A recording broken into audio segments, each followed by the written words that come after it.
माझ्याकडे पैसे असले ना तर मला खरंच काय घ्यावं काही समजतच नाही, कारण दिवसभर मी ना सारखं मिशो ओपन करून त्याच्यामध्ये सारखं साड्या नाही तर ड्रेस काही ना काहीतरी पाहतच असते. आणि ही साडी ना मला एवढी आवडली होती ना, लगेच टाईम न घालता लगेच मी ही साडी मागवली. पण होतं असं आहे की आमच्या इकडे ना पार्सल ना लवकर काही डिलेवरी होत नाही, त्याच्यामुळे ना खूप टाईम लागतो.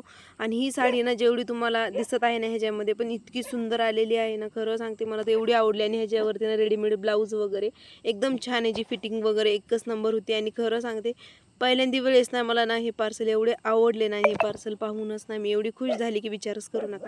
मग आता संध्याकाळचा स्वयंपाक ना मी एकदम असा हलकाच ठेवणार होते. मग जेवणामध्ये नाही तर मस्त छान अशी खिचडी बनवली, सोबतच पापड पण भाजले होते चुलीवर.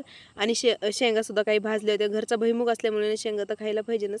सोबतच ना मी ही कुर्तीसुद्धा मागवलेली आहे, जी इथं तुम्हाला दिसत आहे. कुर्ती पण एक नंबरच आहे, त्याची फिटिंग वगैरे सगळं एकदम ओके ओके आहे. आणि सोबतच ना मी बर्थडेसाठी एक ग्रीन कलरचा ड्रेस मागवला आहे.